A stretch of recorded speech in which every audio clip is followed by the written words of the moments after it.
Uyanırsam mı acaba ya? Çok acıktım ben de.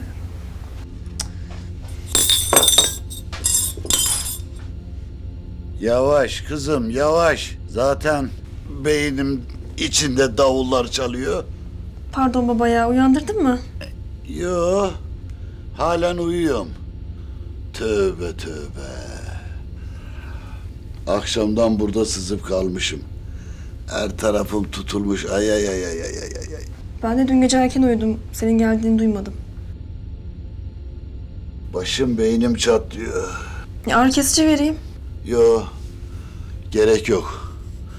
Otur kahvaltımızı yapalım. Seninle konuşacaklarım da var.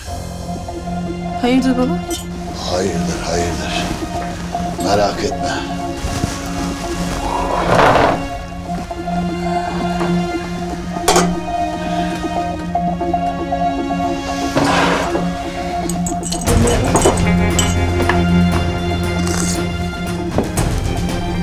Sana kısmet çıktı kız. Ne? Kısmet mi? He, bizim kahveci Sedat.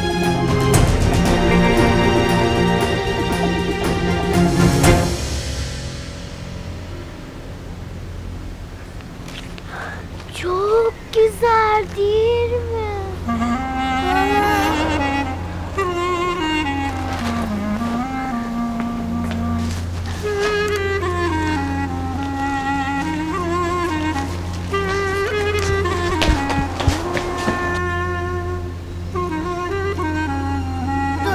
Çalarım.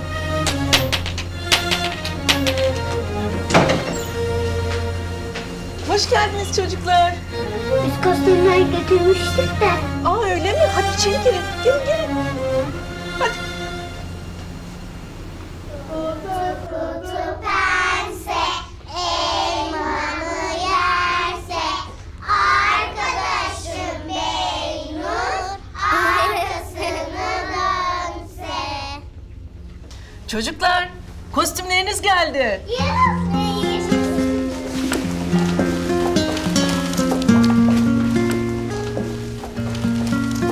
Nerede benim prenses kıyafetim? Burada kızım. Al. Bir tane daha prenses kıyafeti varmış. Onu da ben giyerim. Hayır, benim doğum günüm, tek prenses de ben olacağım. Ben giysem ne olur? Yapmayın çocuklar. Hepinize yetecek kadar kıyafet var. Hadi bakalım. Hepiniz giyinmeye o zaman. Hadi. Hadi.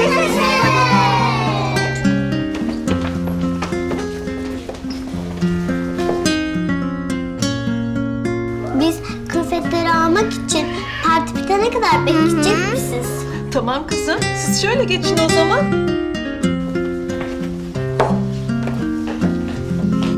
Baba ne evlenmesi ya?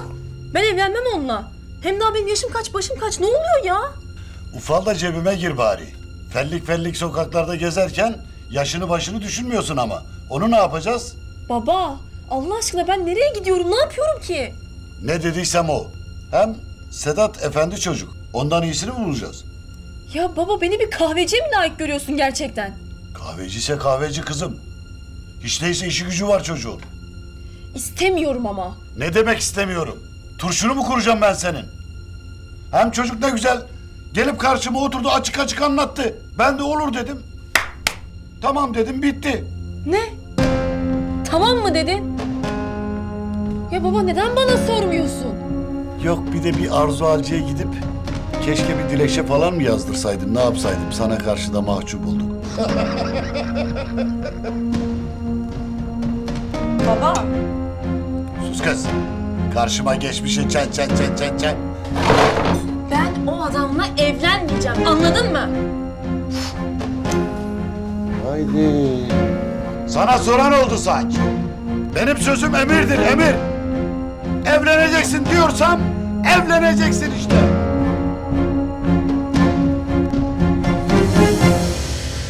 Allah Allah. Salak Sedat ya. Dün gece nasıl da fırsat bilmiş, girmiş babamın kanına. Ya ben seni ne yapayım ya? Sen kimsin ki, kimsin?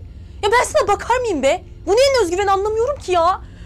Of, Allah ne yapacağım ben ya?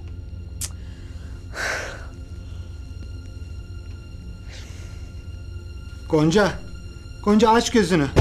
Gonca Hanım lütfen kendinize gelin. Nasıl olduğunu anlamadım. Birdenbire bayıldım. Gonca, beni duyuyor musun? Gonca, hadi aç gözünü. Gonca! Gonca, bak ben buradayım. Dayan seni hastaneye götüreceğim. Nejdet Bey, arabayı hazırladık. Kapıda. Tamam, hadi.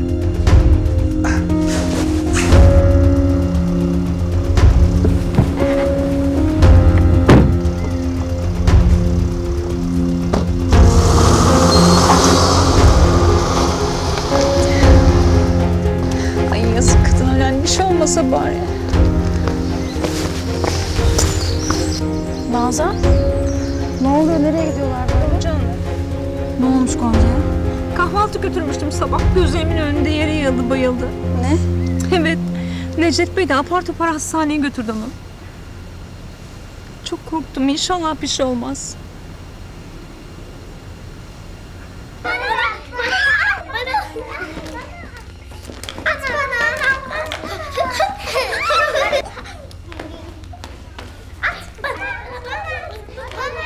Evet, açılın. Prenses geldi.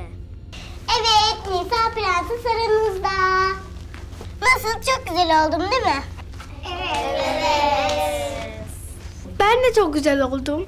Ama bugün benim doğum günüm. Buradaki tek prenses de benim. Madem ki prensesin, bu kurbağayı öp de prensin gelsin. Hayır, istemiyorum. Ya öp işte, oyun bozanlık yapma. Ben o kurbağayı hayatta öpmem. Öp, öp, öp, öp. Öp, öp, öp,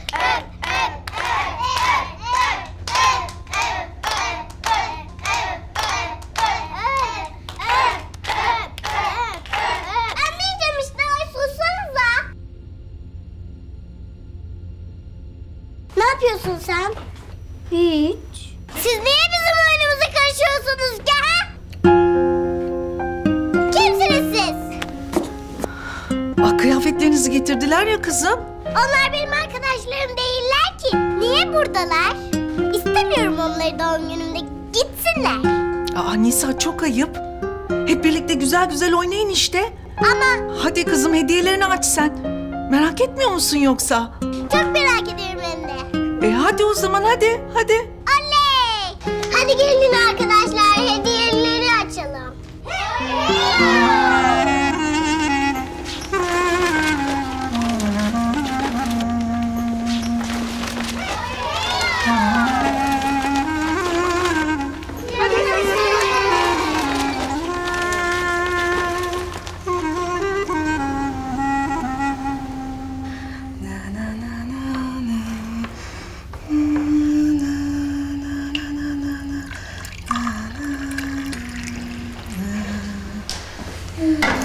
Günaydın.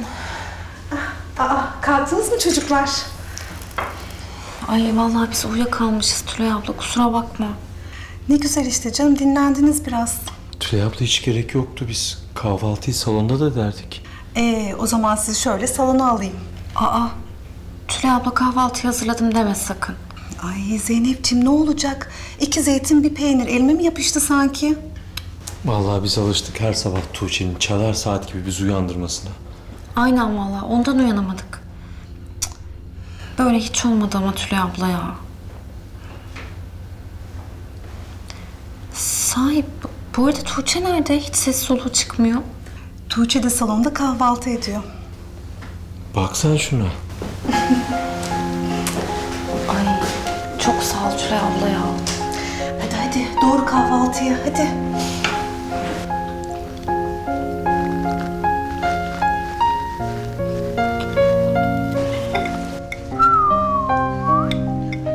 Vay vay vay.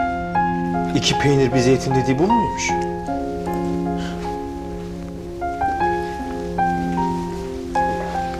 Ay kıyamam ya, neler hazırlamış öyle. Döktürmüş vallahi döktürmüş. Kız, cadı. Hepsini bitirmedin değil mi? Tüh ya.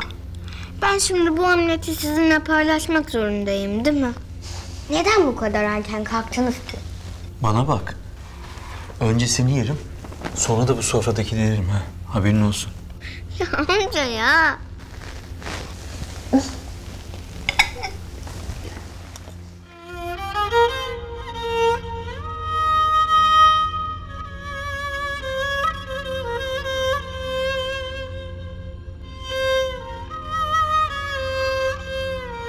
Hadi topu bana atın. Bana atsanıza, ben prensesim. Prensesler ne yapılır bir kere. Ama sen gerçek prenses değilsin ki. Gerçek prensesim işte. Topu bana verin. Ne kötü kız değil mi? Öyle söylemeyince. Topu bana at dedim sana, duymuyor musun? Al o zaman. Topu bana ver. Benim topumu neden elledin? Kaç kere gidin diyorum, neden gitmiyorsunuz? Biz elbiseleri alıp gideceğiz ama. Beni ilgilendirmez. Ben sizi hiç sevmedim zaten. Doğum günümde istemiyorum sizi. Gidin buradan. Nisa, duymamış olayım.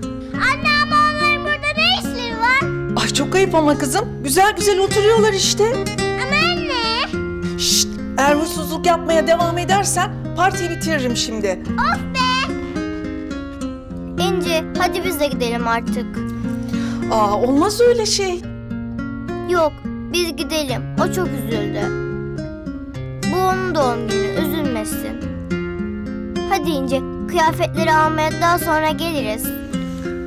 Ay sen ne akıllı şeysin öyle. Durun bakalım, bir yere gitmiyorsunuz. Ama... Ay siz bakmayın ona. Doğum günü ya bugün. Şımardı biraz. Bakın size ne diyeceğim. Bugün Nisa'nın 2 arkadaşı partiye katılamadı.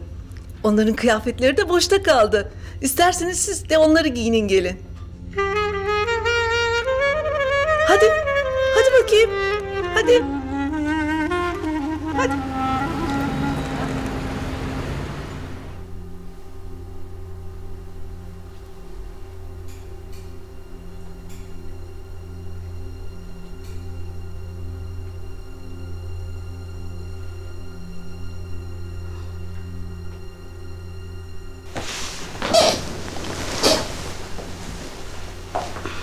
Gonca.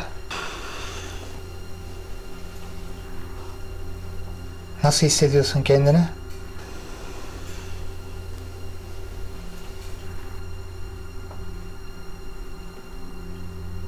Hadi bir şey söyle, ne olur.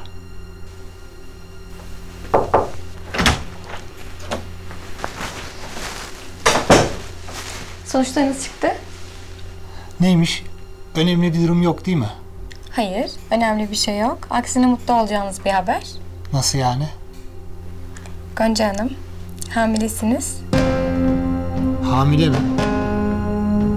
Baba oluyorsunuz.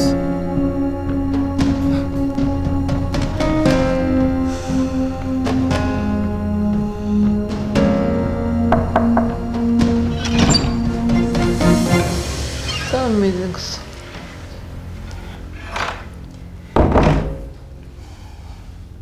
Uyandırmadım değil mi? Yok yok. Gel. Geç otur.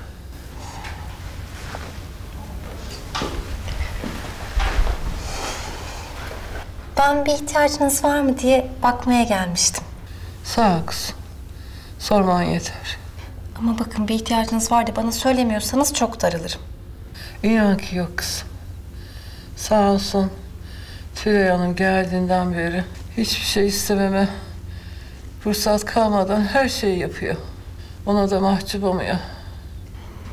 Öyle düşünmeyin ama. Yani Tülay abla ne yapıyorsa içinden gelerek yapıyor. Öyle de misafirimize böyle. Zaten sadece size değil ki bize de bir iş yaptırmıyor. Geldiğinden beri beni mutfağa bile sokmadı. İyi madem. Tuttuğu altın olsun.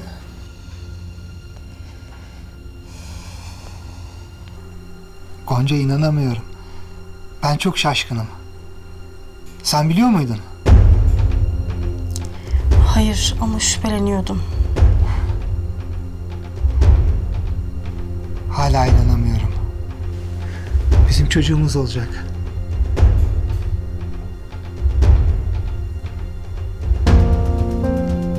Bak.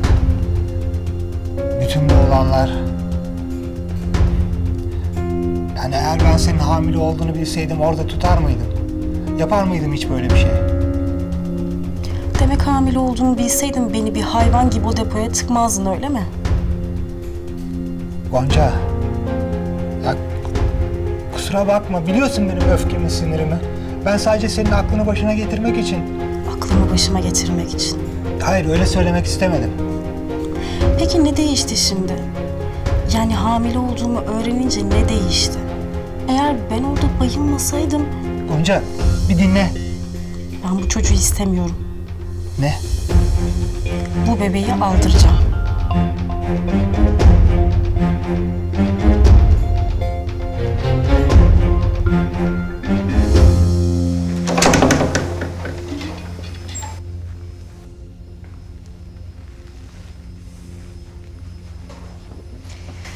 Canım, kahve yaptım sana. Canım benim bana kahve yapmış.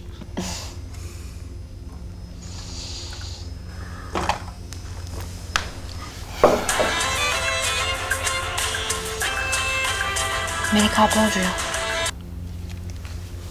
Alo abla. Alo Zeynep'ciğim, nasılsın?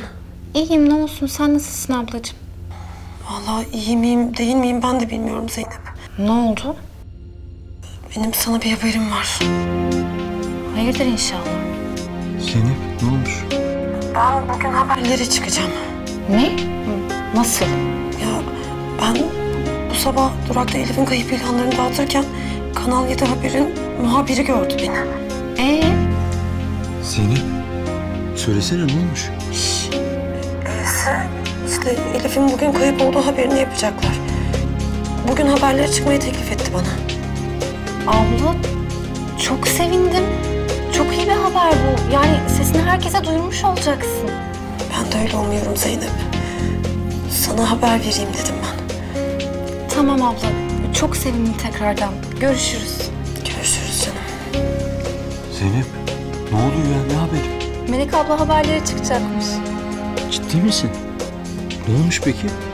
Ya işte Elif'in kayıp afişlerini asarken tesadüfen bir gazeteci görmüş. Elif'in kayıp haberini yapmak istemiş. Melek abla da haberlere çıkıp anlatacakmış. Çok iyi ya. Kapı kapı dolaşıp ilan dağıtmaktansa tek seferde milyonlarca insana sesimizi duyurmuş olacağız. Aynen öyle. Ay, Melek ablanın sesini duysan o da çok heyecanlıydı. İnanıyorum. Bu sefer Elif'i bulan, gören birisi olacak. Bulacağız Elif'imizi.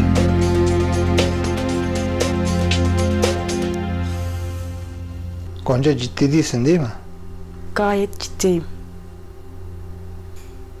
Bak şimdi senin sinirlerin çok bozuk. Hem bebeği aldırmak da ne demek? Annesini insan yerine koymadığın çocuğa mı sahip çıkacaksın sen? Gonca, lütfen böyle söyleme. Lütfen. O benim çocuğum. Bizim bebeğimiz. Böyle bir şeye asla izin vermem. Unut bunu. Sana sormuyorum zaten. Gonca, bak kendimi sana affettireceğim. Elimden gelen her şeyi yapacağım.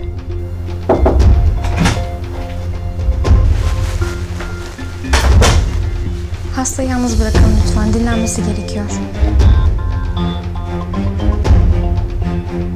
Gonca, ne olur bir şey söyle. Gözlerime bak benim. Gonca. Hastamızın dinlenmesi gerek. Lütfen odayı boşaltalım.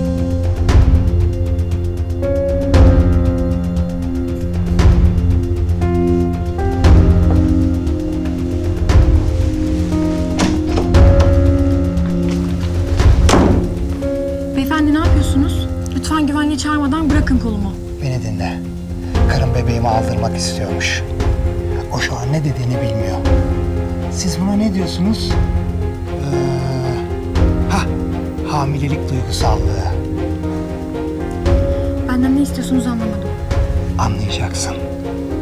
Eğer o bebek aldırılırsa bunu senden bilirim. Anladın mı? Bırakın kolumu.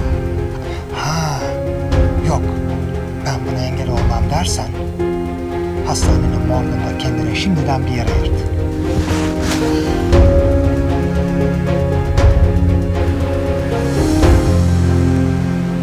Güzellik yarışmasında şimdi sıra Ecem'de.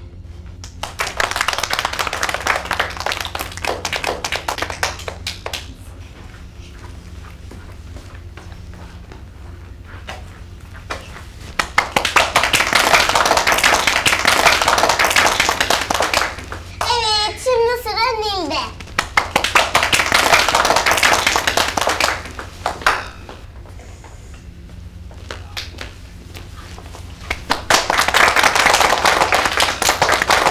Şimdi sıra bende.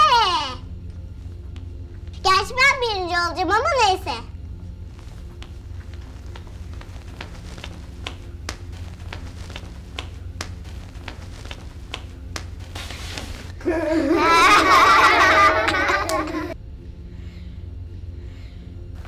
Yürüyemeyen manken olur mu hiç?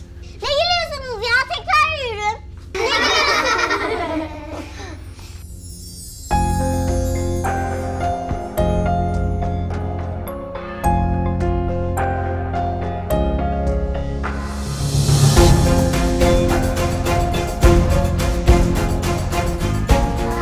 Çok güzel. Gerçek prenses. Aynı masallardaki prensesler gibi. Ay saçları da çok güzel. Evet. Çünkü o bir prenses. Ne oluyor ya?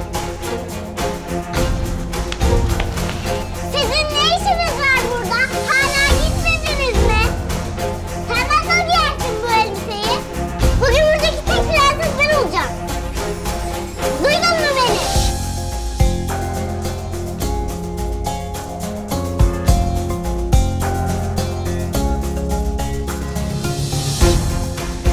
Sanki gerçek prenses gibisin.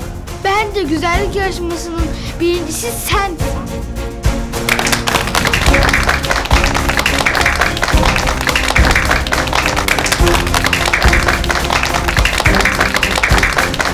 Hayır birisi benim ondan. Hep sen benim yüzünden. Çekil be. Dur bir dakika. Ay saçların ne kadar güzel. Aynı masallardaki prensesler gibi. Ay çok güzelsin bir dönsene. Dön dön dön dön dön dön dön dön dön dön dön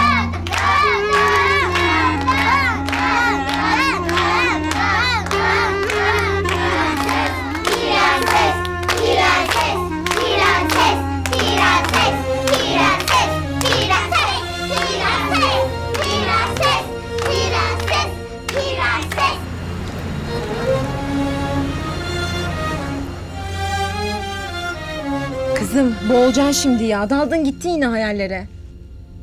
Ay düşündükçe midem bulanıyor ya. Kızım ben bu salaktan nasıl kurtulacağım? Ya abartma ya. Hemen karalar bağlama. Yani Sedat iyi çocuk aslında. Her şey tip mi demek? Ebru. Tamam ya. Hemen atar yapma. Kızım bak, çocuğun kahvesi her gün vızır vızır işliyor. Yakında caddede kafede açacakmış. Demek ki bir birikimi falan var. Aman, yemişim onun birikimini be. Allah salağı birikimi varmış. O daha benim istediğim ayakkabıyı bile alamaz kızım. Ay pardon Kraliçe Elizabeth. Çok meraklıysan koş sen git, sen evlen. Allah'ım ya. Aman aman kalsın. Sus o zaman.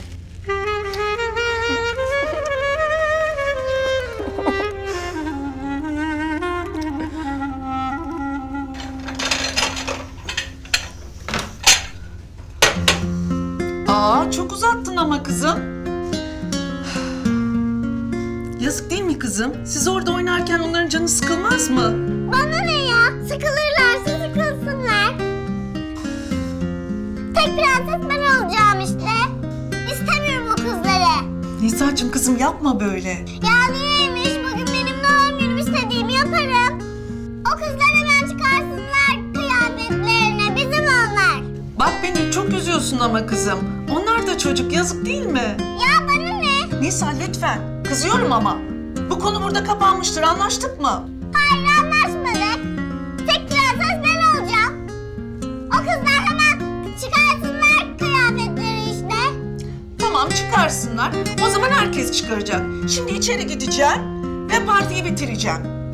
Çok şımardın ama artık. Anne ya hayır lütfen. Partin devam etsin istiyor musun kızım? Evet. O zaman artık şımarıklık yapmak yok. Şimdi içeri gideceğiz. O kızları rahat bırakıp uslu uslu arkadaşlarınla oynayacaksın. Tamam mı kızım? Tamam mı Nisa? Partiyi bitireyim mi? Uslu duracak mısın yoksa? Of tamam ya tamam. Hadi bakalım o zaman arkadaşların yanına gidiyoruz. Adın ne senin? Onun adı Elif, Elif prenses.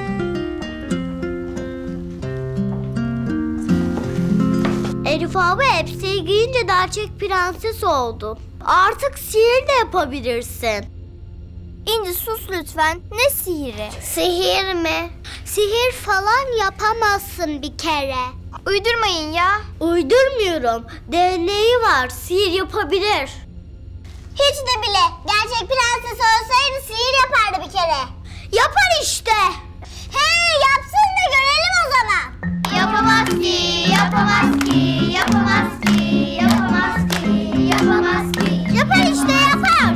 Yapamaz ki, yapamaz ki, yapamaz ki. Yapsın da görelim o zaman. Şu balonu patlat. Ya yok. Ben sihir falan... Patladı sihir yaptı. Sihir yaptı işte. Balonu patlattı. Ben size söylemiştim. Ya hayır. Değneğin ucuyla patlattım. Evet değneğin yaptı sihirini. Ya öyle değil. Sihir değildi.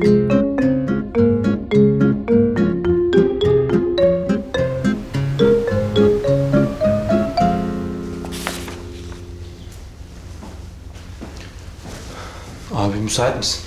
Müsaitim Selim gel. Ne oldu hayırdır? Sana bomba gibi bir haberim var abi. Neymiş o? Melek abla. Bugün canlı yayına çıkıyor. Canlı yayına mı? Televizyona yani. Evet abi. Elif'in kayıp haberini yapacaklarmış. Arkasından da Melek ablaya haber bültenine konuk alacaklarmış. Harika değil mi? Evet bu... Abi düşünsene. Milyonlarca insan ekran başında Melek ablayı izleyecek. Herkesin Elif'ten haberi olacak. Elif'i bulma şansımız çok daha yüksek artık. Peki hangi kanala çıkacakmış? Kanal 7'de. Bugün haber bülteni.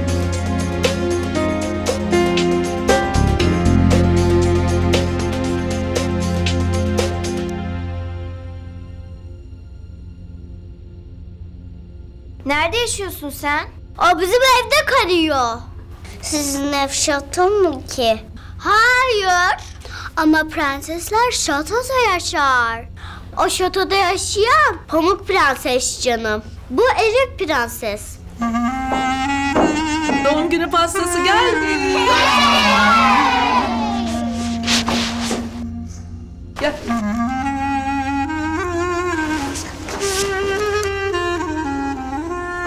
Nisa nerede çocuklar? Az önce suratı nasıl çıktı salondan? Anlaşıldı. Ben biliyorum nerede saklandığını. Şimdi bulup getiriyorum onu. Siz burada bekleyin, tamam mı? Neden saklanmıştır ki? Kesin kıskandığından saklanmıştır. Bence de. Of, keşke hiç gelmeseydik. Nedenmiş o? Ah, Nisa yok. Söyle bakalım, en son nerede gördün sen Nisa'yı? Az evvel. Belki tuvalete gitmiştir. Yok, oraya da baktım, yok.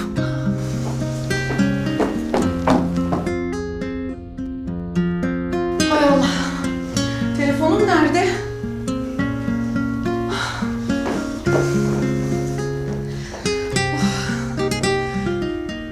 Alo, Hüsnü Efendi. Yok sipariş vermek için aramadım. Nisa yok, bulamıyoruz. Sen gördün mü, dış kapıdan falan çıktı mı? Demek görmedin. Bahçeye falan bir bakar mısın?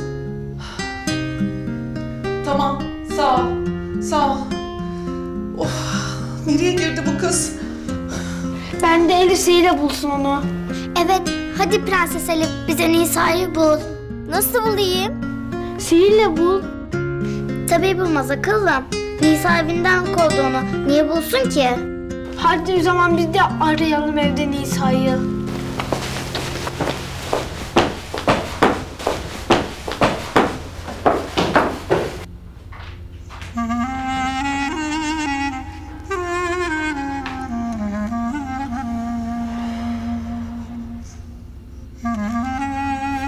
Çok heyecanlıyım ya.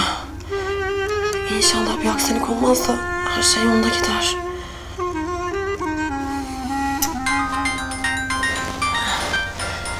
Kanaldan arıyorlar galiba. Alo. Melek Hanım merhaba. Ben Kanal 7'den arıyorum. Aracımız yolda.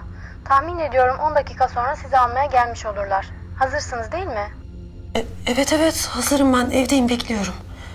Tamam öyleyse bir problem yok. Sizi evden alıp direkt kanala gelecek araç. Kapıdaki görevli arkadaşa benim ismimi verin. Size yardımcı olacak. Tamam. İsminiz neydi acaba? Esra. Tamam Esra Hanım. Geldiğim zaman isminizi veririm ben. Görüşmek üzere. Tamam, bekliyoruz.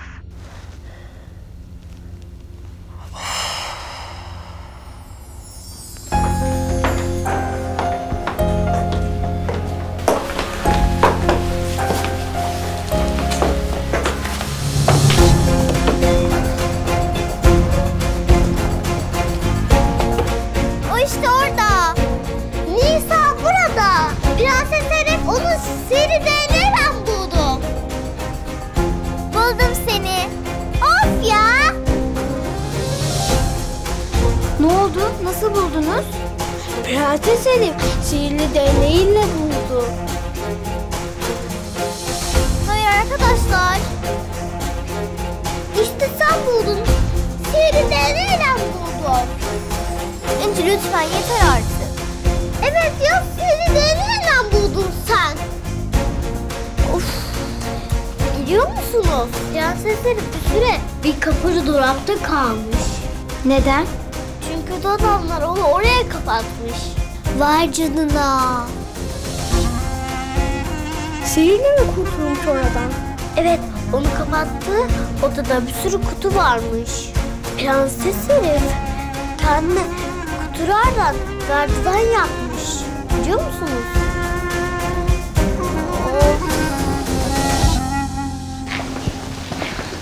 Yavaş.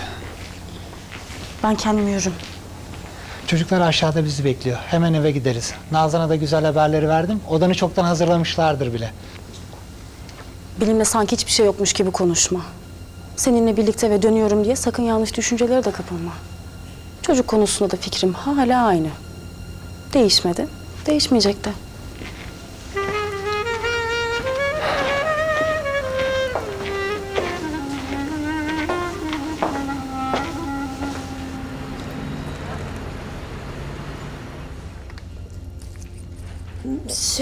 Bir şey sürmeseniz. Ben makyaj istemiyorum da. Biraz eklenseydik. Hiçbir şey istemiyorum. Kendime böyle daha iyi hissediyorum ben. Ama pudra sürmek zorundayım. Işıklar altında patlama yaptığı için bu teknik olarak gerekli. Peki, anladım.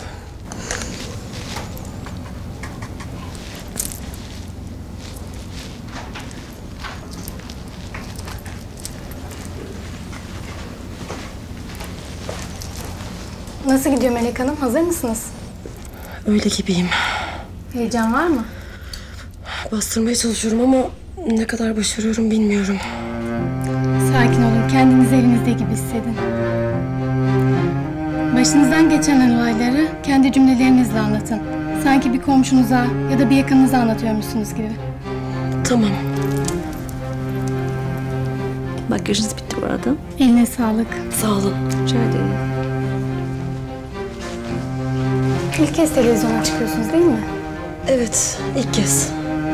Rahat olun. Ana haber spikerimiz Hülya Hanım sizi sorularıyla yönlendirecek. Kendisi sizi ekranda çok rahatlatır. Hiç endişe etmeyin. İnşallah. Çok sağ olun. Peki ne kadar kaldı? 5 dakika sonra kısa bir reklama gireceğiz. Ardından hemen sizi alacağız. Tamam. Ben şimdi içeri geçiyorum. Tamam Esra Hanım.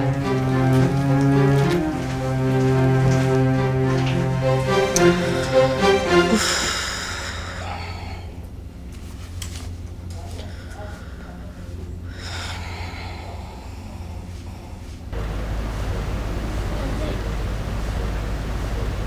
Herkes bize bakıyor. Onlar da mı gerçek prenses tanrılar acaba beni? Dalga geçme. Sen gerçek prenses soramazsın ama o değnek bal gibi de sihirli. Sihirli falan değil. Öyle şeyler sadece masallarda, çizgi filmlerde olur İnci. Sen öyle san. Neden inanmıyorsun? Bana öyle ispatladı o zaman. O zaman Nisa'yı nasıl buldun hemencik? Kaç kere söyleyeceğim. Elbisesini gördüm. Sıkışmıştı dolabın arasına. Ama senden başka kimse öyle bir şey görmedi.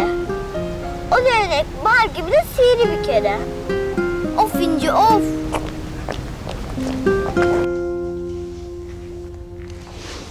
Yavaş yavaş, dikkat et. Hoş geldiniz. Geçmiş olsun Gonca. Yine bütün ilgi üstüne çekmeyi başarmışsın. Arzu, sen dergilerine dön istersen. Hoş geldiniz Gonca Hanım. İlk başta bizi korkuttunuz ama Allah'tan güzel haberlerle döndünüz. Hem ayakta kalmayın. Bundan sonra çok daha dikkatli olmanız gerek. Buyurun oturun. Sağ ol Nazan. Ne demek oluyor bu? Pardon. Gonca Hanım'ın hamileliğinden habersiz olduğunuzu bilmiyordum.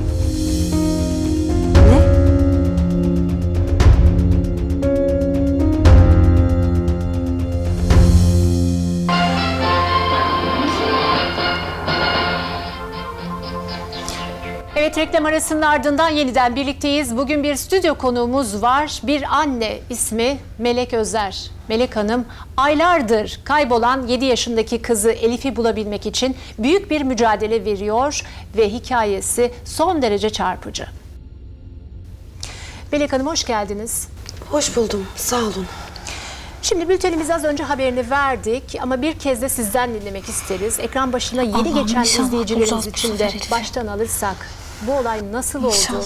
Elif nasıl kayboldu ve siz kızınızı en son ne zaman gördünüz?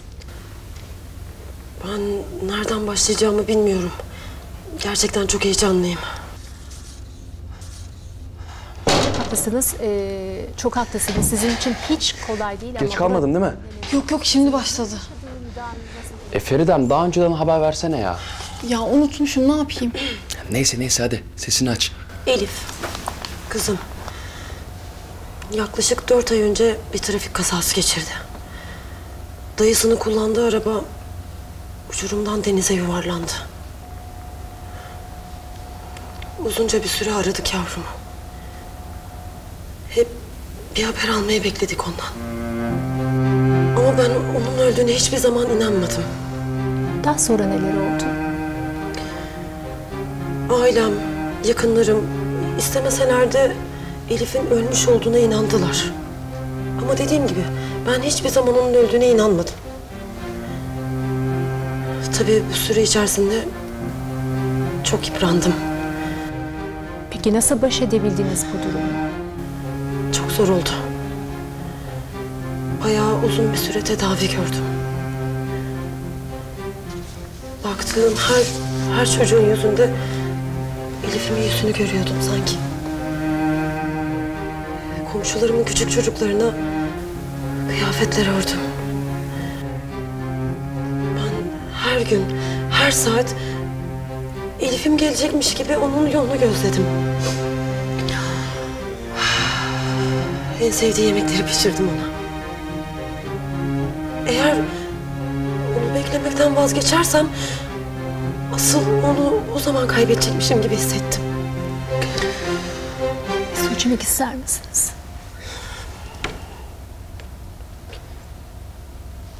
İyi misiniz Melek Hanım? İyiyim. Peki daha sonra neler oldu? Kızınızın yaşadığından nasıl emin oldunuz? Bir gün emniyetten aradılar beni. Kızımın yaşadığını söylediler. Kızım kendi imkanlarıyla karakola gitmiş. Bana ulaşmak için. Gittik ama gittiğimde Elif'im orada yoktu. Ben hemen sonra biz kamera kayıtlarını izledik. Görüntülerde polis kıyafeti giymiş adamın biri Elif'imi kolundan tutmuş. Dışarıya doğru götürüyordu. O kişinin kim olduğu konusunda bir fikriniz var mı? Maalesef yok. Peki bu dediğiniz olay ne zaman yaşandı? Bir ay önce. Kızıma tam ulaştım derken bir kez daha kaybettim onu. Gerçekten çok trajik. Peki kızınız bulunduğunda durumu nasılmış? Yani size emniyet yetkililerinden gelen herhangi bir bilgi var mı bu konuda? Anlattıklarına göre, daha doğrusu kızımın onları anlattığına göre ona bir süre bir aile bakmış. Ama kim olduklarını bilmiyoruz. Kızınızın hafızasıyla ilgili bir sorunu olduğu bilgisi vardı az önce verdiğiniz haberde. Maalesef doğru. Kızım o kazayı geçirdiği zaman hafızasını kaybetmiş. Hiçbir şeyi hatırlamıyormuş. Hatta beni bile.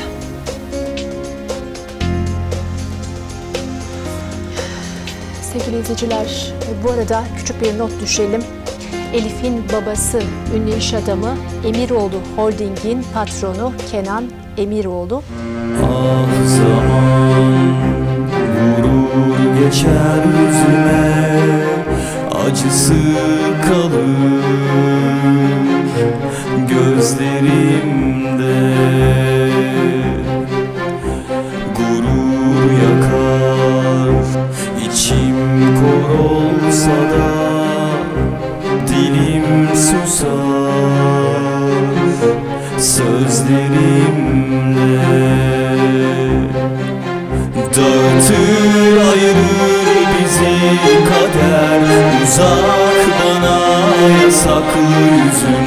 Çoğalıp büyüyor içimde keder, ellerimde bir çare hüzün. Tükenip bitiyor dilimde son